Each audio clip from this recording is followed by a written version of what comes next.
Well, hey there, HVAC pros and enthusiasts. Are you ready to take your skills to the next level?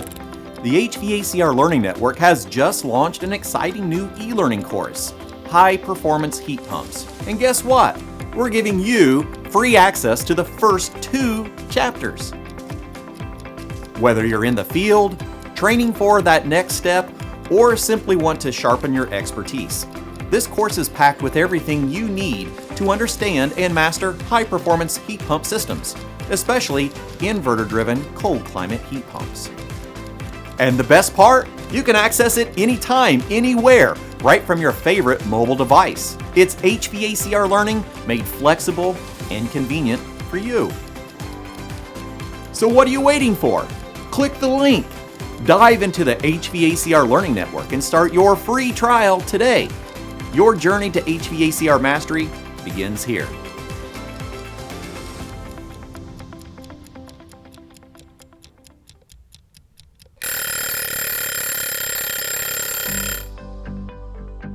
Well, hello everyone. Thank you for joining us again on Did You Know, the ESCO HVAC show. We're so grateful that you took time out of your day to learn more about the industry, to become more aware of the changes that we are experiencing, both in refrigerant transitions as well as in technological transitions. So we're grateful to spend time with you. We want you to let us know in the chat where you're joining in from. If you have any questions along the way, please let us know. If you have additional topics that you think that you'd like to have covered on the show, we want that as well. We're trying to develop out this year for topics that mean the most to you. So we need your input. So today we have 2 fantastic guests with us. We have our very own Jason Obrzut. How you doing, sir? I'm good. Thanks for asking. Thanks for having me. And Keilly Witman, we are so grateful to have you today.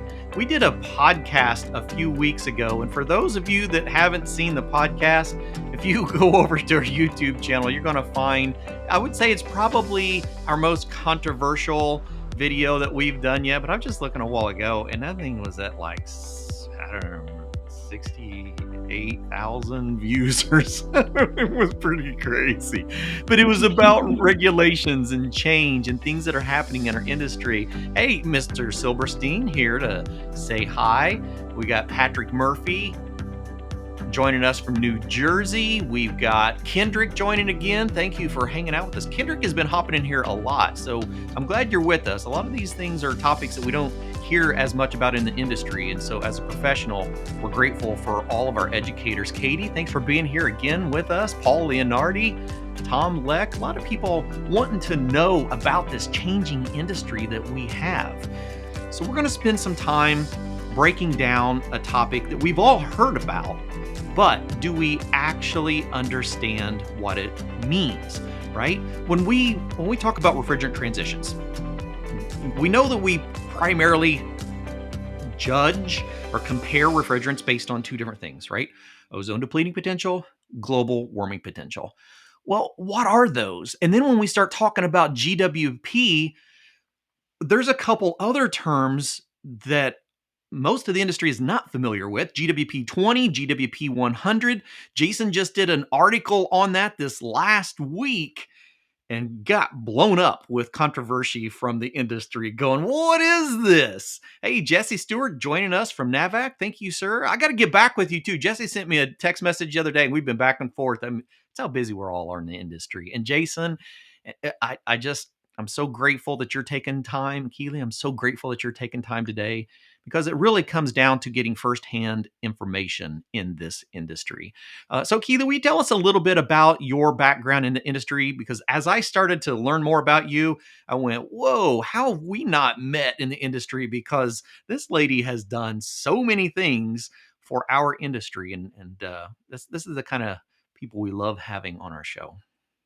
Sure, my pleasure. Thanks, first of all, for having me. I got my start in this industry, so I was a non-traditional student. I went back to graduate school very late in life and wound up doing an internship at the EPA and then slotted right into a job at the EPA in the Stratospheric Protection Division. Sweet. Didn't know anything about refrigeration except hay. That's where you get the cold groceries. And had to learn it all from scratch, right? I do not have a technical background. I have a legal background.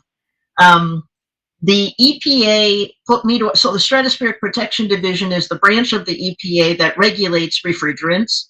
Started out regulating them because of how they harm the ozone layer. Yes. By the time I got there, though, they had shifted a lot of their focus to global warming potential. Historically, the relationship between the EPA and the people who use refrigerants, the end users, just consisted of being enemies, right? The EPA was just known as, oh, they're the bad guys, they enforce against everybody. They put me to work on a completely new idea, which was a voluntary partnership with the supermarket industry to cooperate with supermarkets to try to help everybody do a better job managing refrigerants, reduce the amount of refrigerant, transition to better refrigerants, reduce emissions. That was called the Green Chill Partnership. Which is still running. That's right. That's right. So I did that for many, many years. Then went out on my own, had my own business for a while. While I was doing that, I founded a nonprofit organization in this area called the North American Sustainable Refrigeration Council. Mm-hmm. That's an organization that is trying to work together as an industry to overcome some of the hurdles that prevent more broad adoption of natural refrigerants. Now I'm at a company called Refrigerant Management Solutions. We're consultants for refrigerant end users for everything related to refrigerant management, including a lot of compliance work. So that's me. That's a lot. And both Green Chill and NASRC are still very important aspects of our industry. We've actually been working with NASRC on a CO2 curriculum for the industry. That's right. It's a very, very integral part of what we do.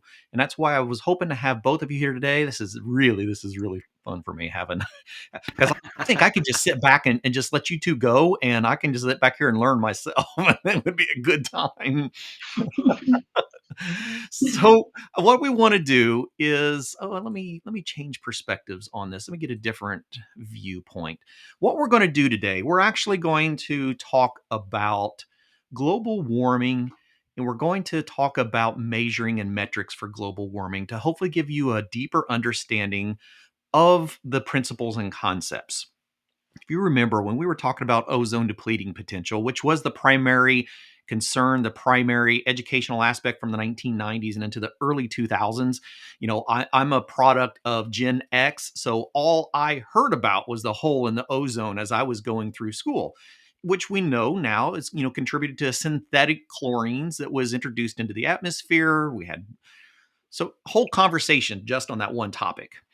And as Keilly had mentioned, we shifted as we started getting into the new millennium. We started shifting focus more on the global warming perspective. Now, it was never completely isolated. We've always been tracking both of them, but the primary target was our ODP. That was the chlorine that we were utilizing in our generation of refrigerants, particularly known as CFCs and HCFCs. Now, when we transitioned and focused on global warming potential, it brought up some different aspects of the gases that we have in our atmosphere, and particularly ones that we are introducing back into our atmosphere, many of which have been trapped for millennia and are starting to be released. Some have been synthetically manufactured and also being released. Hey, a lot of people joining in today. Bruce, glad to have you here with us. Michael Harrison, Tom, thank you all for spending some time with us today. Clifton, I will bring up that it was Section 608 of the Clean Air Act that addressed ozone depletion potential in particular, and that was like the focus of it. And it set phase out and phase down schedules for CFCs and HCFCs, which led us to HFCs, again, which have no ODP, but again, do have this issue that you have here on screen, GWP, global warming potential. Yeah, as when we start getting into that HFC phase down, I'm going to rely on you a lot for helping explain some of that, because you do a fantastic job of helping people see where that is, because it's not like something we're starting. Like, we're halfway through it already. A lot of people don't realize that. Yeah, a lot of folks will ask, okay, when is this going to happen? It's already been happening. We're in, already through the first leg of it. Exactly. Well, and Clifton, it's interesting because I find that when you start explaining about ODP and GWP, for a lot of people out there, they're out there repairing equipment or purchasing equipment, and they don't spend their whole lives thinking about the environmental consequences, right? They've got enough to do their own job. I find that sometimes you're even starting a couple steps beyond where sometimes I find it helpful to start, right? Mhm. What is the reason for having ODP and GWP?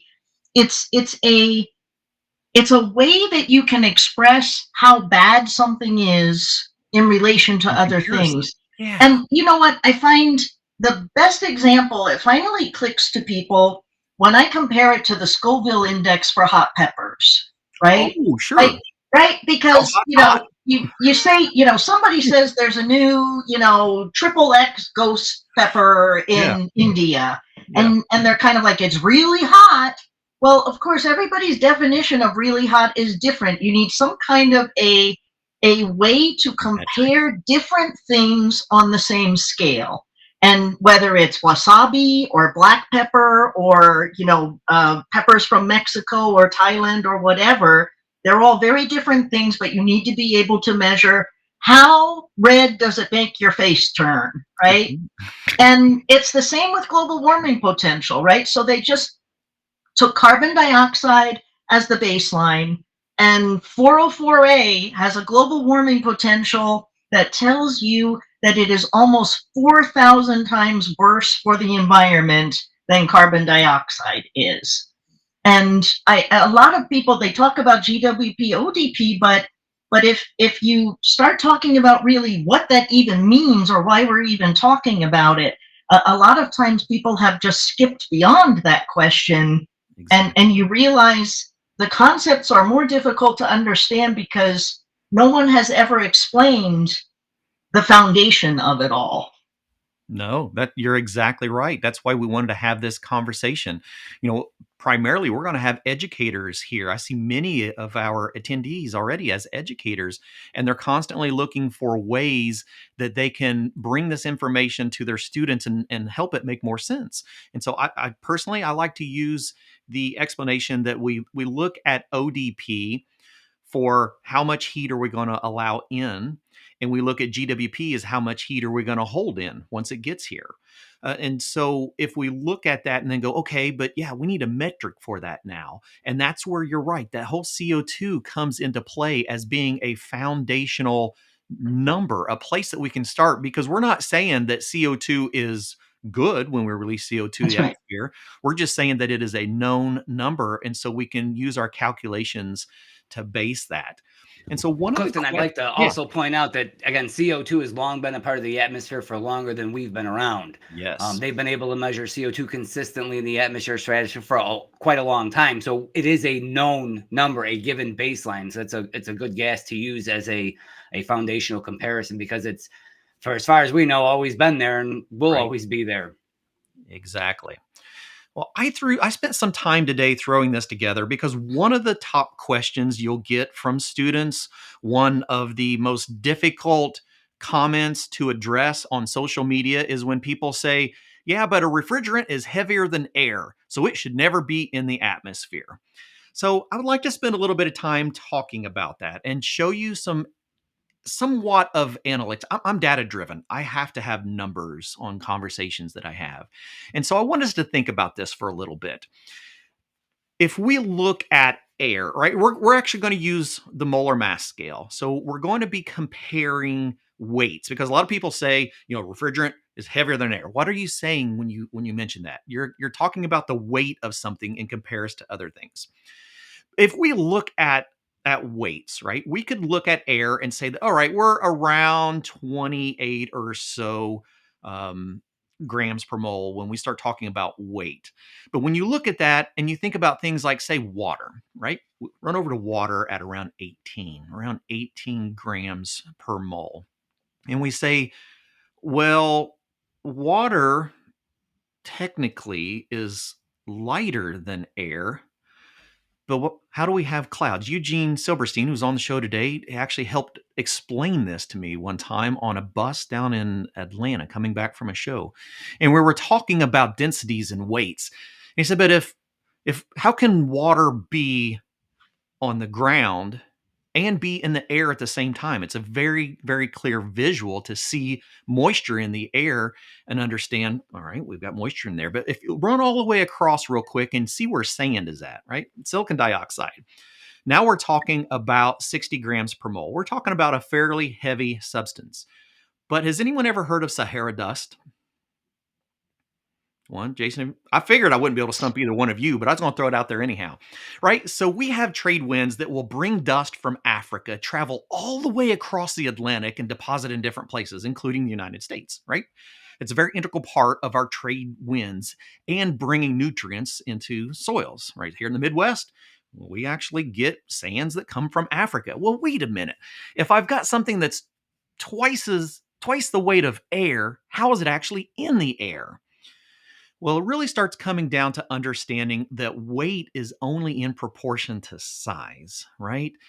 If we look at a variety of different substances, we can take its weight and go, what about steel? Steel's so heavy it should never be in the air. But if I have enough force, and if I have enough wind, if I have enough push and movement, I can put steel up in the air and I can suspend it if I have momentum. So when we look at refrigerants, yes, they are a heavier substance than air, most refrigerants. But when we start looking at how they actually can sustain in the atmosphere, it really comes down to a displacement, right? Being able to move something based on its size, its molecular size. So a very simple analogy you can use in a classroom. If someone says, but refrigerants are heavier than air, and they shouldn't be up in the sky to begin with. And you can go, well, what about water? You've got water on the ground and you've got water in the air. How's it heavier and lighter at the same time? It's really a matter of how much is in a certain amount of space, right? It comes down to what size is that actual molecule of these chemicals. So refrigerants can, in concentrated, absolutely be heavier than the air around it. But once diluted into the atmosphere around it, the air around it, now it just gets introduced into that gas. Because if you look at things like argon and CO2, both of those are heavier than air, but they're actually a part of air, right? It all comes back into that dilution of those chemicals. So when we have those controversies in the classroom of, is refrigerant heavier than air? Yes. Can it still be in the atmosphere? Absolutely, it can. There's also some chemical reactions that may take place when we introduce UV. If you get it outside, we can have some molecular breakdown where certain molecules will make it up from a specific, say, 410A or 32 or any of the refrigerants listed here. If we have any ultraviolet radiation that reacts with it, we can actually start to break apart some of those chemicals into molecules, which will then, again, rise up into the atmosphere, as you said. Smaller molecules. Right. Gotcha. Right. So just a little extra knowledge to be able to utilize in a classroom or in the conversation when we get on those topics. So as we start talking about this refrigerant transition, I hope we all understand that we really are trying to do the right things for our planet. Right. And so we are going to be transitioning a bunch of refrigerants out of the industry that are very common. We get comments all the time on social media. Well, why don't you bring back R12? It worked great. Why don't you bring back R22? It worked great. You're taking away the good stuff. Well, depends on how you look at it. It's all in perspective. What is good and what is bad? Is it good for a refrigeration system but bad for the atmosphere? Exactly like Keilly mentioned a while ago. Sometimes we become very myopic in what we are looking at, what we're understanding, because as a technician, yes, a refrigerant might seem good because it functions well and I don't have to work on a piece of equipment very often, not understanding how destructive it can be to an atmosphere.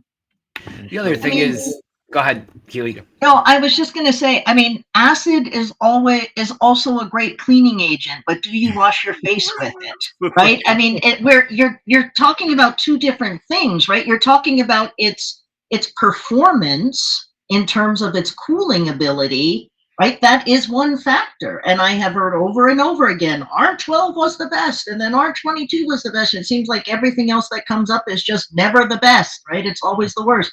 Well, all right, that's one factor of the 25 different factors you can look at to determine what you should be using, right?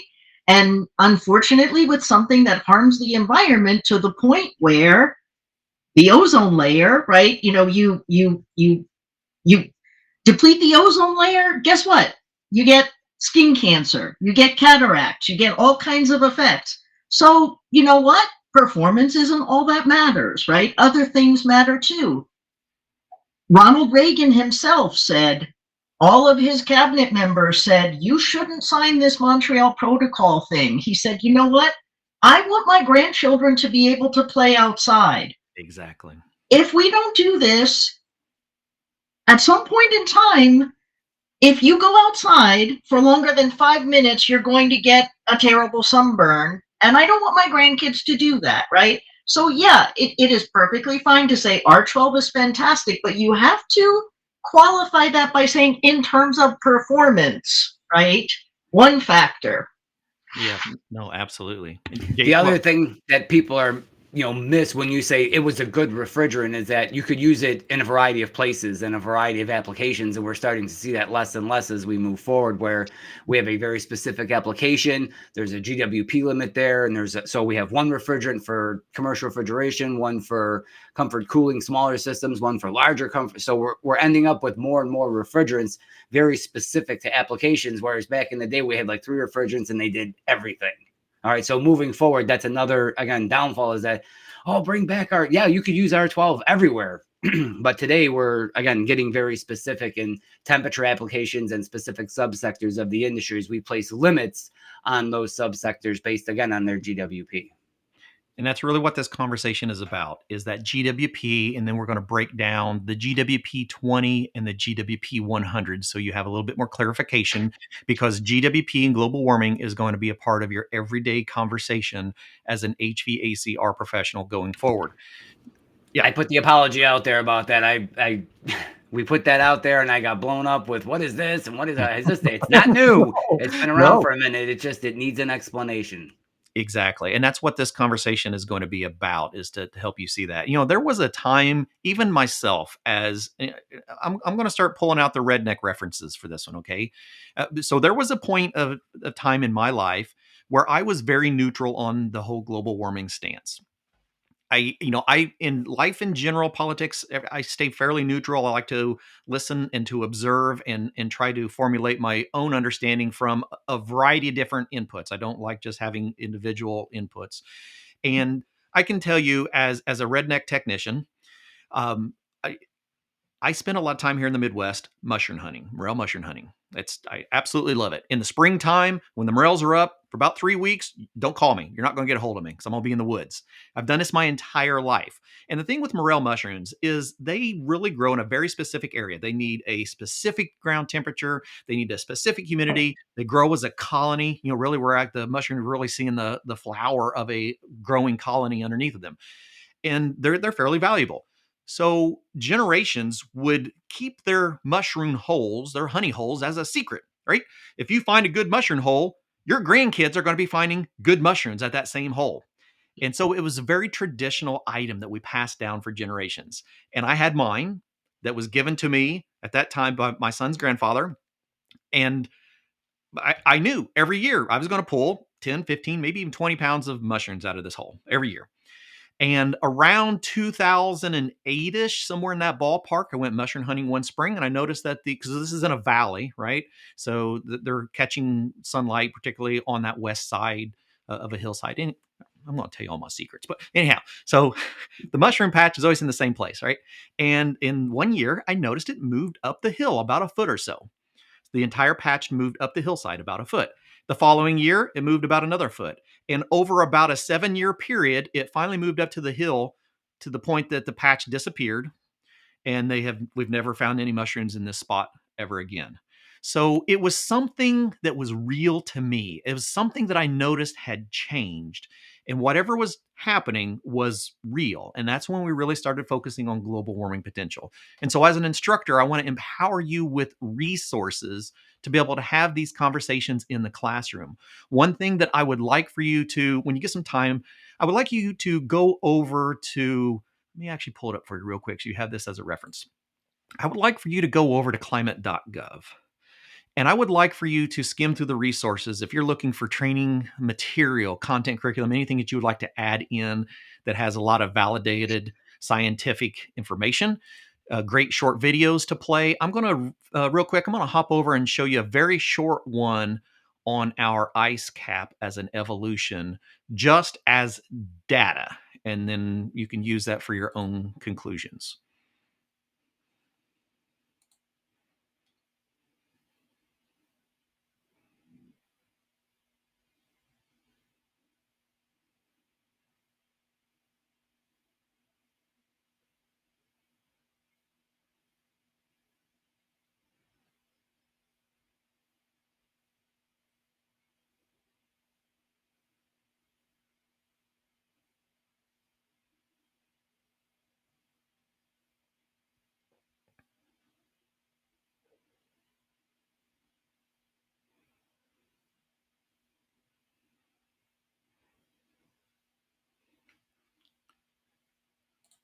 So as you can see, in that same time period that we witnessed that significant shift in the polar ice caps, which was caused from increased temperatures, I also witnessed the same thing in my mushroom patch, my honey hole, right? So we encourage you to use sites like this for data that you can use in the classroom. Whatever stance you have, you are responsible to have data for when we have these discussions as a professional. And so we just want to empower you with data.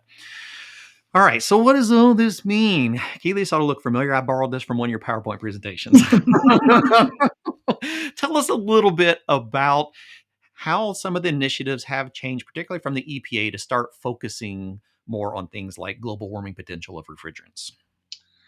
Yeah, so it's funny. I tend to focus my conversations on the practical, right? And people normally appreciate that because as a consultant, I charge by the hour. Yes. So I don't often get people who are willing to pay me to sit and talk about whether climate change is real.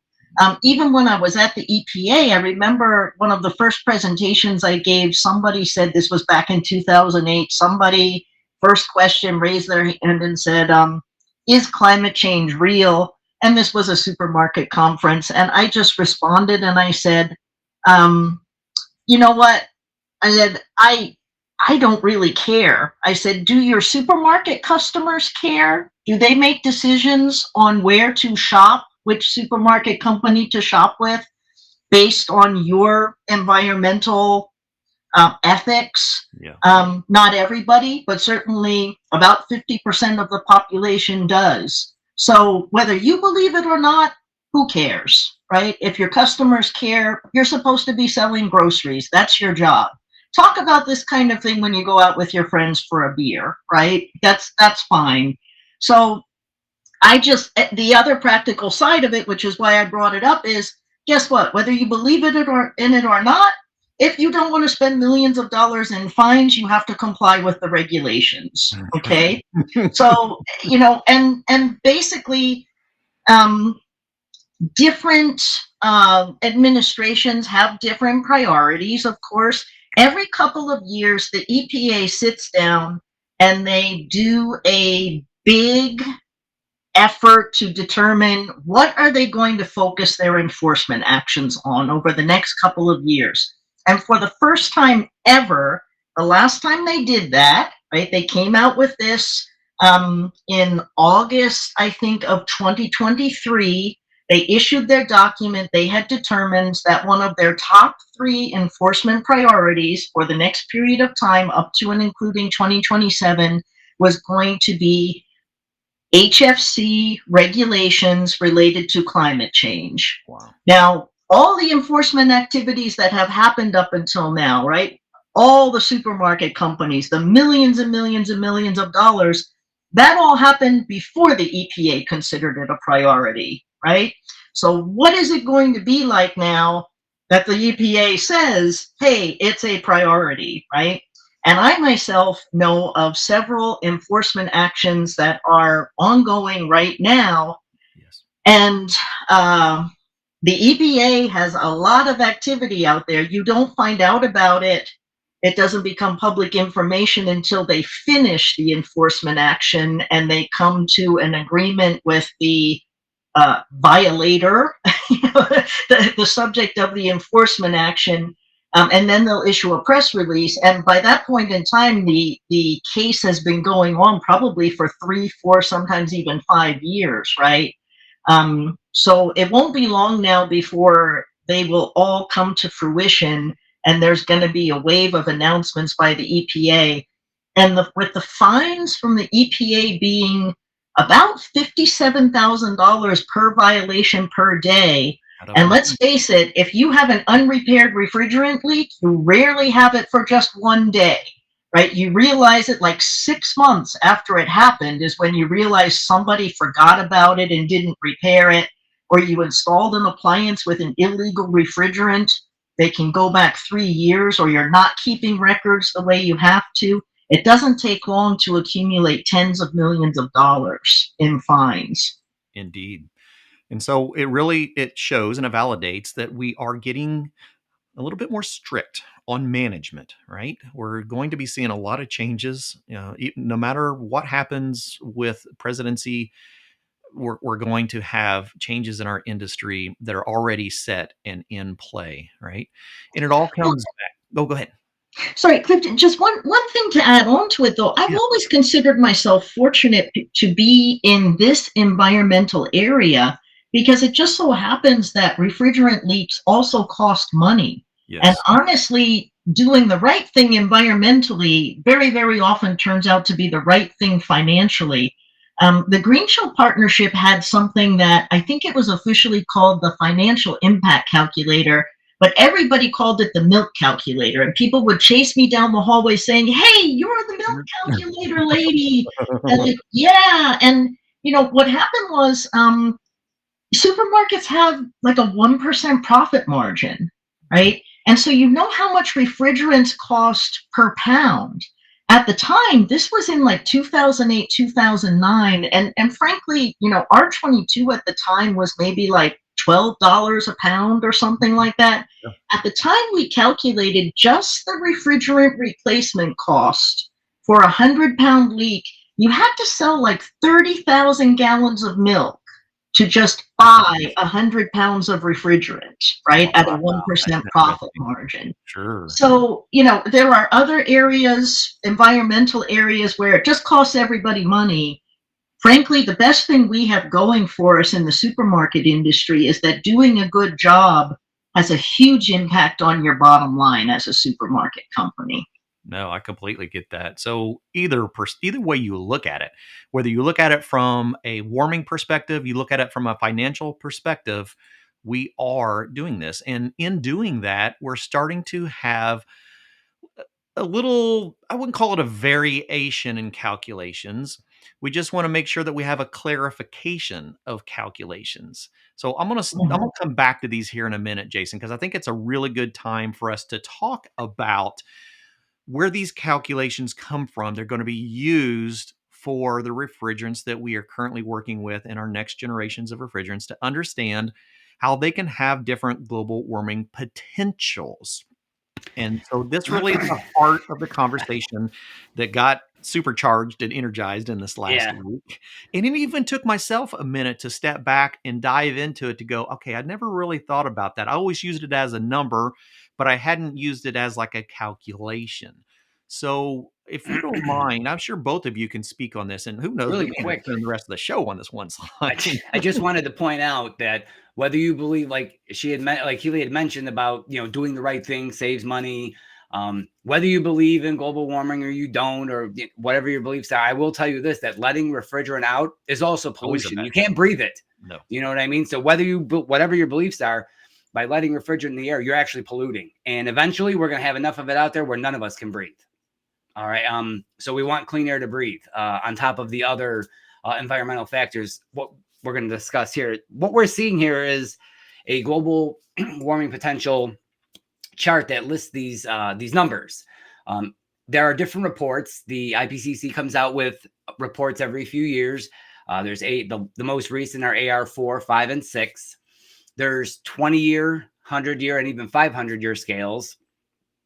And what these are based on, one, how long does this refrigerant stay in the atmosphere to do whatever it's going to, to have the effect that it's going to have. Sure. And then the other part of this is the ability of it to trap heat. We call it radiative efficiency. So when the sun shines down on the earth, and most of our surface is water and ice and things, and we reflect a lot of it back into space, and we get rid of a lot of heat that way. But if we have these gases in our atmosphere, if they're lingering, they can actually absorb and trap, slow that process down.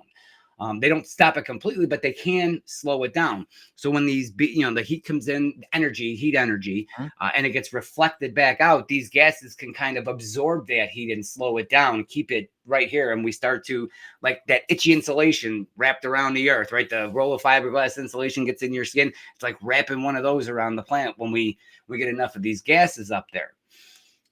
The lifetime of these gases varies. Some are 10 year, 15, 20. I mean, every gas is different. It's life, how before it decays in our atmosphere. So when we look at the 20-year for a lot of these gases, they're exceptionally high. We're looking at the immediate effects. The next 20 years, what are the immediate effects of this gas? Right. If we look at it over 100 years, you'll see lower numbers. Because again, let's take, for example, a gas that has a atmospheric lifespan of, say, 15 years. All right. If we look at that 20-year, it's going to be pretty high. All right. The number. If we look at the 100-year, it's going to be significantly lower, because for 15 years, it has this effect. And as it decays, now we have 85 years of zeros.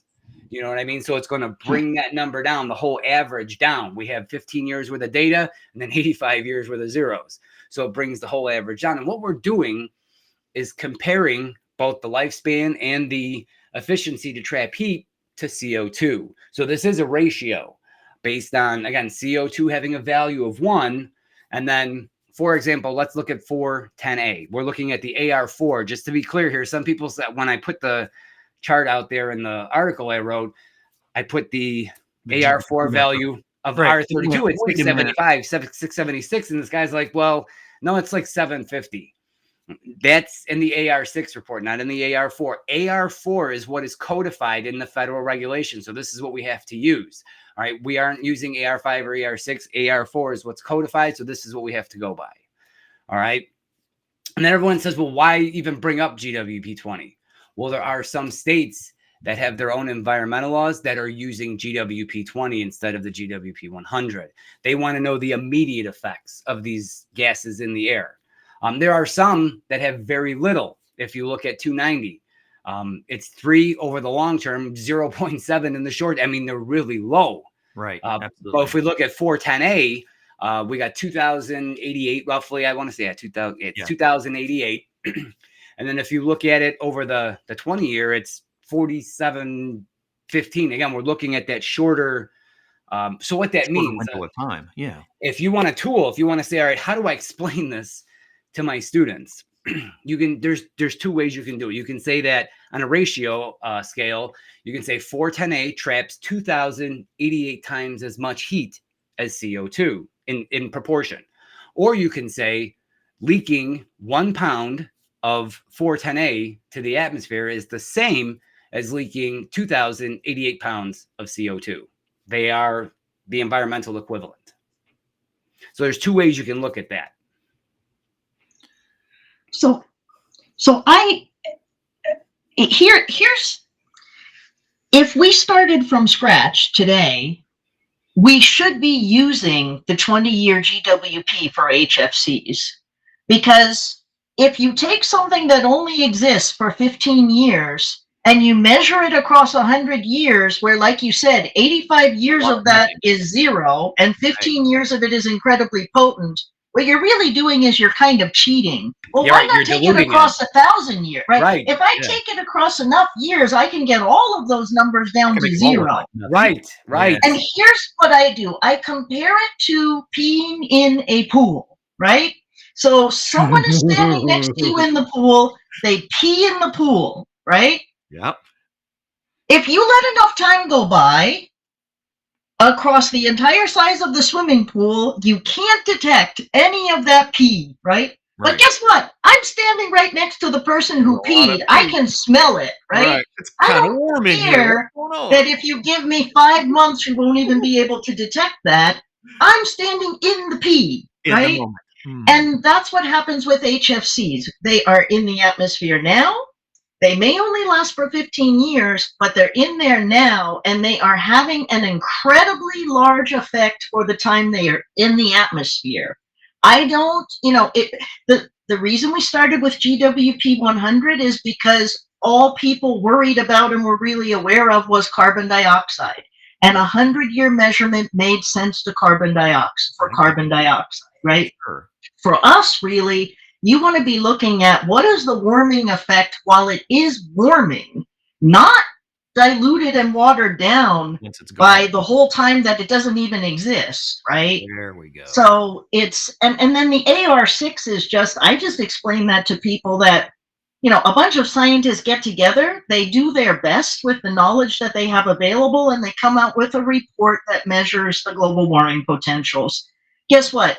The next year they have a little bit more information, a little bit better information, they come out with a new list. And then a couple of years later, they come out with a new list, right? So every time they come out with a report, the global warming potentials change based on new information.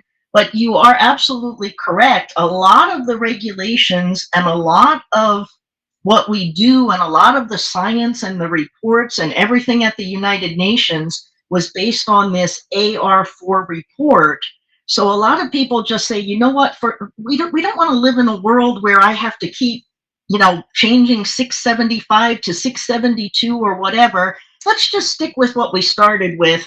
That's not really the point of whether it's 675 or 672, right? The point is it's bad and we need to do something about it.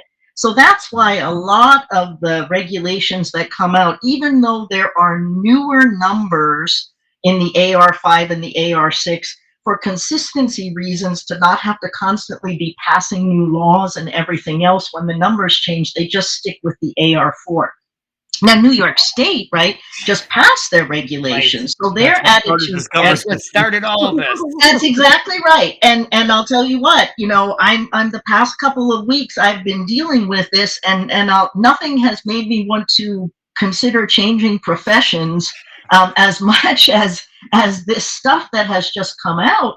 But the point really is, New York State wants you to basically get down to, almost nothing, right? They want you to get down to zero. They want you to use certain things, whether they make you measure it on AR6 or AR4, they want you to go down to CO2. And possibly if we had the technology, propane, there may be some of these pure A2Ls coming out, but they want you to get as close to zero as you can.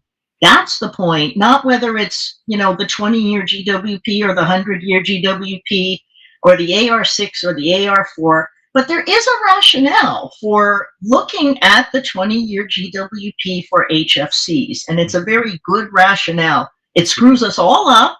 It's very, very annoying, but you can't argue with the rationale, although I'm sure after this there will be plenty of people who do argue with the rationale. And that's fine. Bring it. Bring it. That's fine. I can tell you that in the face of what we have today and where we're at today, our actions over the next 20 years are more important than they are over the next 100 years. That's right. We need to know the immediate effect, because we may not have 20 years to adjust anything.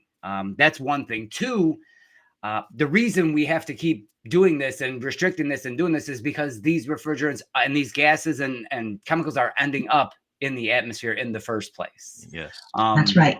One thing we can do on our end is to make sure that we're fixing leaks, to make sure that we're recovering refrigerant. And again, there's the monetary side of it.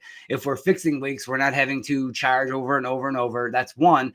Two, if we're recovering refrigerant, especially the HFCs, the reclaimers are paying pretty good money for recovered HFCs so that they can reclaim it and get it back on the market. Absolutely. And if we do that, if we create that circular economy, then nothing goes up and we don't have to worry about GWP.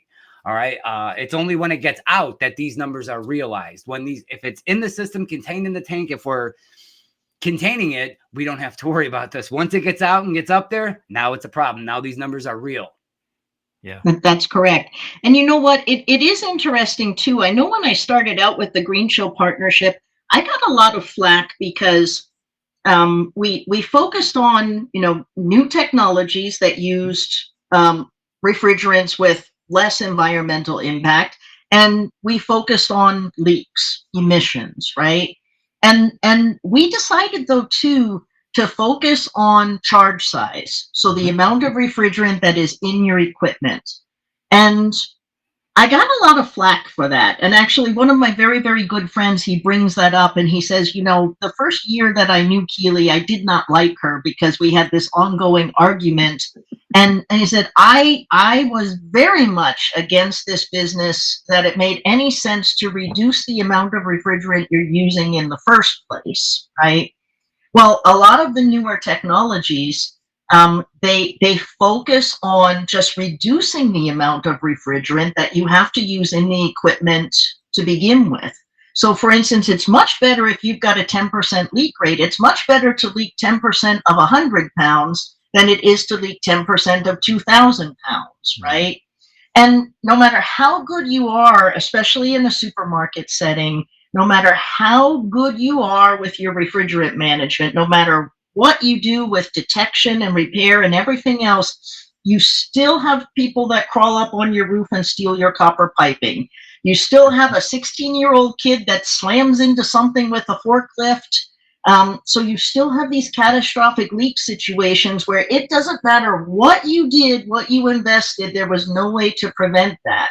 And when that happens, it's much better to leak a lot less refrigerant with a catastrophic leak versus what we used to do. The attitude used to be, pump that receiver full, put another couple 100 pounds in there. Put off. Who cares how much refrigerant you use, right? So that is another thing that has changed. Not so much, I think, in the residential air conditioning area, but certainly in the supermarket setting. We have moved gradually, slowly but surely, we've moved to a lot of these technologies that just use a lot less refrigerant. No, absolutely. And we're going to be seeing a lot more of that in every sector of the industry. That's right. You can't leave this industry. We need you. And if you look at these numbers, a lot of this also has to do moving forward with the legislation that's been passed. Right. Certain subsectors are limited to what the GWP of the refrigerant will be allowed in that subsector, specific to a date. So like ice makers or chillers or supermarket rack systems, comfort cooling split systems, package systems, those sorts of things. Moving forward, all of these refrigerant transitions, if you will, are going to be based off of these numbers that we're looking at in screen, right? They're going to be based off of GWP. So like you said, in the 90s, all we heard about was ODP, and then, we have a picture of the hole. You can see the picture of the hole in the ozone. For everyone to say, it's not real. Here's a picture of it. Look at it. You could Google it. It's Uncle Google has it on there. So moving forward, we're again, in the 90s, it was ODP. Today, it's going to be GWP. And all of the stuff moving forward, again, will take its root from these charts, from the AR4, 5. Right now, again, it's AR4. All of the legislation, all of the regs that are in the Federal Register reference AR4. It would be a tall order to try and redo all of that to AR6. So for the time being, we're going to use the AR4, but you're going to see these numbers continuously getting lower and lower and lower. As she said, they want to get everyone as close to zero as possible. Sure. And that's why I wanted us to dive deep into this, because when Jason brought this up when we were having this conversation, I hadn't thought about the aspect of what if we changed from AR4 to AR6, right? AR6 to me means a lot more.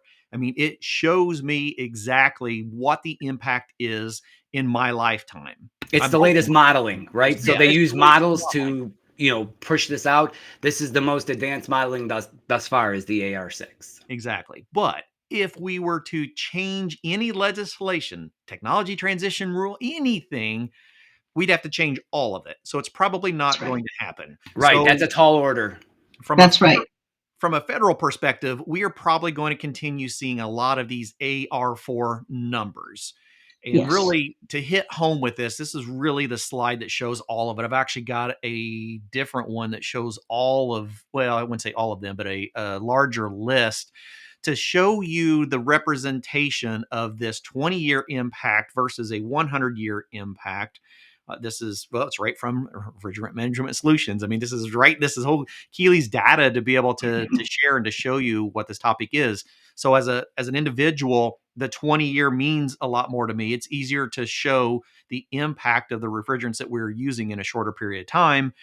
But in reality, legislation is probably going to continue working on this AR4 because it's the current standard. So when you see these numbers, we just need for you to be able to recognize where they come from, because we may see more.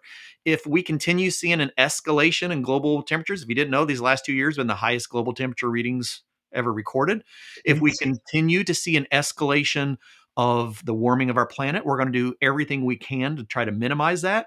So we might see an AR7, an AR10, 20. We don't know how far we'll go because we'll be continually reviewing and updating these models, right? These. So it's not a bad thing if we stay on AR4, okay? We just see lower and lower numbers. You know what I mean? So for the time being, they said, okay, let's use comfort cooling, split systems, package systems. They said, starting January 1 of this year, we can't make anything with 700 GWP or less. All right, that 700 means something, right? If we wanted to address this, we don't necessarily have to change the AR we're using. We could just lower that 700 to say 350. You know what I mean? So we can always lower those numbers down rather than having to try and go through and legislatively update like 60 or 80 pieces of legislation from AR4 to AR6. We can just lower those numbers, again, using the same AR. So it's not like we're behind. We can still do it. Right. It's just you get used to seeing these numbers and what they mean. Yeah. And so hopefully we will minimize the social media arguments over global warming numbers, which is really what I will also tell you this. Yeah. If you're going to cite GWP, cite the AR report you're pulling it from. If you look at the post that I did put up there, I listed right under each of the GWPs which AR report it came from. So if I'm going to list a GWP in parentheses, I'll put AR4, AR5, AR6. That's right. And now you know what that means. You, the listeners, and you know what it means. AR4 is this report, the one we have codified in the Federal Register. There's an AR5, there's an AR6, there will be an AR7. So if you're going to cite a GWP somewhere, in parentheses, list your AR4, and there shouldn't be any confusion. That's exactly right. It's transparency, right? In order for me to understand your numbers, I have to know, all right, well, where are you taking your numbers from, right? It's not, one is not right and the other one is not wrong. It's just, in order for me to know what you're talking about and what the significance of it is, I need to know which numbers you're using, or even for me to know whether your numbers are correct or not, right? I need you to tell me, did you take it from the AR4 or the AR6? One isn't right and the other one isn't wrong. So yeah. You brought up a good point. I was actually studying this a while ago, thinking about that, and I've got my own thought on R290 propane of why the number is so low over a 20-year versus its 100. My personal aspect is that in that the lifespan of that refrigerant. Are either one of you familiar or comfortable with that one at all? That would be my perspective that I would see why that would be lower, is the life expectancy of that R290. So somebody brought that up to me and I did some reading about it, and honestly then it hasn't come up since, and I don't even want to try to put what I learned together again and make any claims on it. But it is correct. 6.5 minutes. Come on now. But it's correct, right? The more recent versions of the numbers, it doesn't necessarily mean that they always all go up or they always all go down. It's just they have better information and it can work either way, right? Some of the GWP values, you get more information and you realize, oh, you know what? We may have overestimated that a little bit in the past, so let's correct that, right?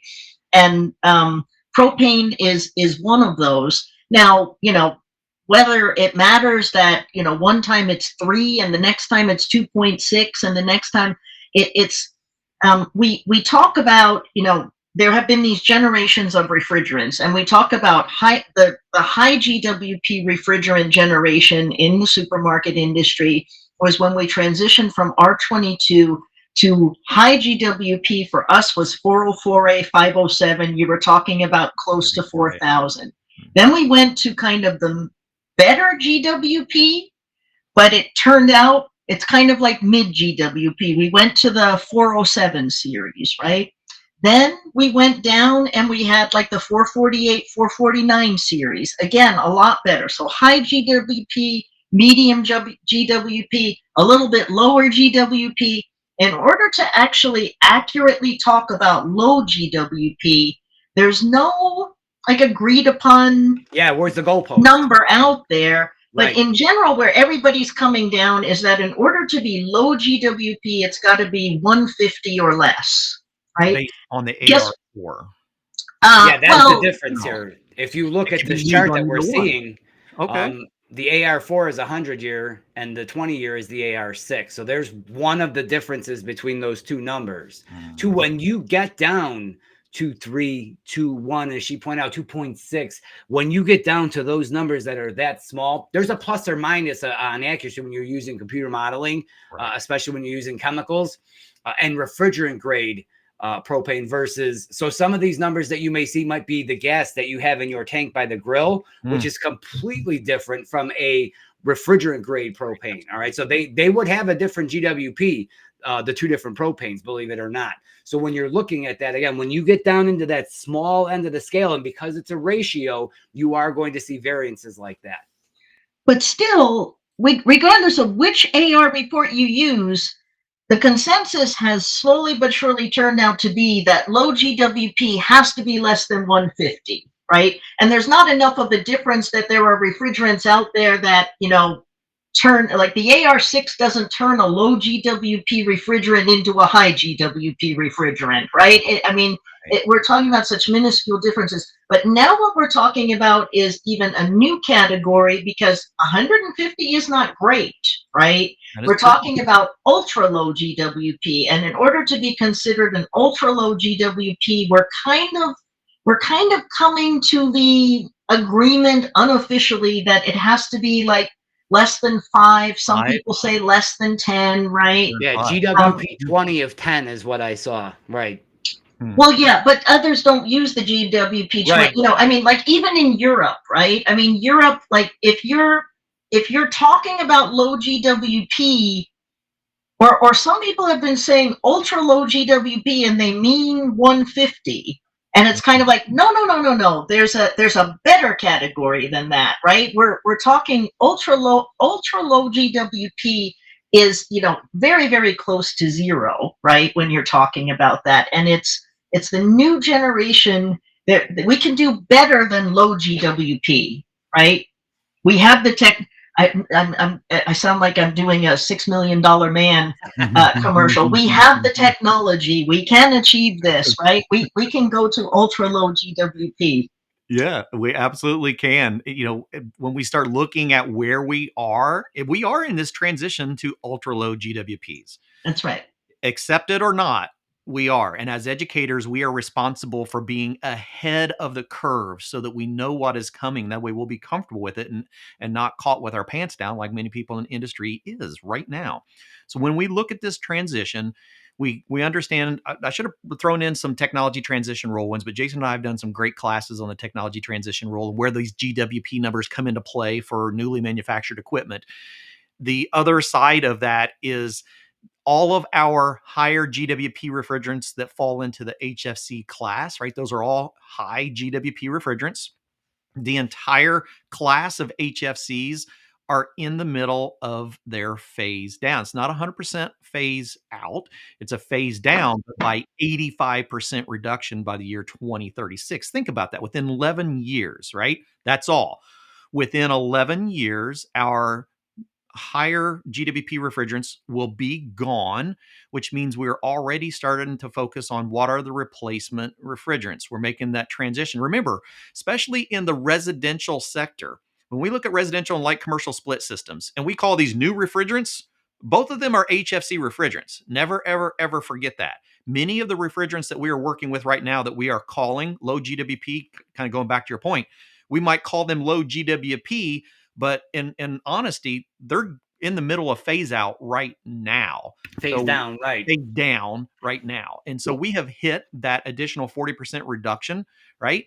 Or that baseline 40% reduction from our baseline. So we are making some very quick changes. And that next one that's going to happen in there in 2029. 4 years, yeah. 4 years. So you can imagine within 4 years, we are going to be focusing very heavily on these ultra low GWP refrigerants. And that's really what we're doing, is trying to prepare you for that. So we're not scaring you. Here at ESCO, we always try to stay as far ahead in the industry as we can, try not to go out 20 years for education, but we need to know, we need to be able to plan for what is going to be incorporated into our classroom within these next 5 years. And here's where it is. And so we hope one way to bridge this gap in this phase down is recovered and reclaimed refrigerant. That's as you start to see these supplies start to dry up or become scarce, the way we fill this gap or maintain legacy equipment that run on these refrigerants is through reclaimed refrigerant. And if we're not recovering and bringing it back, then there's not going to be anything there when we go to the well to get it. That's exactly right. So all technicians out there, be forewarned, do not complain about the lack of service gas if you're not reclaiming everything and repairing everything that you possibly can. So it falls on the service industry to have service gas going forward. Otherwise, you're going to be transitioning to ultra low GWP equipment faster than you anticipated. Yes, exactly. That's right. Ooh, that was fun. Science. I like science. That's right. And science to back it up. So anyone that's looking for more information, we really want you to connect, learn a little bit more about what Keilly is doing. Here's a link. I've also got a QR that I established I had a couple things I wanted to get us to make sure that you, oh my gosh, I'm so sorry about that, Keilly. Hold on just a second. Did this last week to me. There we go. So and if you have any last minute questions, throw them in the chat. If we don't get to them, we'll catch them on another episode. I mean, we truly hope that clarified the entire topic of GWP20 versus GWP100. AR4, AR5, AR6, what all those numbers mean. Hopefully you have a good understanding of all of this now. Absolutely. Keilly, any other resources that you'd like for people to connect to learn more about what you're doing in the industry? Well, I always recommend we put a newsletter out every month, and we try to capture everything that has changed since the past month. And if we had tried to do that about 5 years ago, there wouldn't have been any content because that's right. Very little change from like the 1980s up until a couple of years ago. And now the rate of change is just absolutely so fast. Right. It's hard to keep up with. So we try to digest it all for you. We try to put the most important things in there and provide you with links. So you can either spend hours and hours and hours reading all the news and doing all the research. I say to people, let us do the work for you. Yeah. It's a good way to keep up with things. So, and it's educational. It's not, for marketing purposes. It's just trying to keep people updated on the latest news. All right. I encourage everyone to go check that out. Thank you, Bruce, for hanging out with us. If you want to spend some time getting to know some of the educators from the industry, we encourage you to come hang out with us at the National HVACR Education Conference. If you're going to be at AHR, take a look at us. We're going to have our booth there. We'll be running around doing some interviews. I hope we have the chance to bump into you at a show or conference coming up. And once again, we're grateful, Keilly and Jason, for you hanging out with us today. Thank you. Yeah, thank you for having me. This is a lot of fun. I agree. This is a lot of fun. I'm glad Howard's out there. I'm not going to tell him how much fun I have on this. How much am I paying you to have fun? It's really about encouraging all of you in the industry. We rely on all of you to help prepare the next generation of technicians and students and contractors, because they are going to struggle. There's going to be a lot of changes. Change is difficult, but we are here to support you. We encourage you to come back every week, and we'll have a new topic for you. Let us know if you have something that you want to learn more on. And we will see you all again next week on Did You Know? The ESCO HVAC show. Bye-bye. Thank you.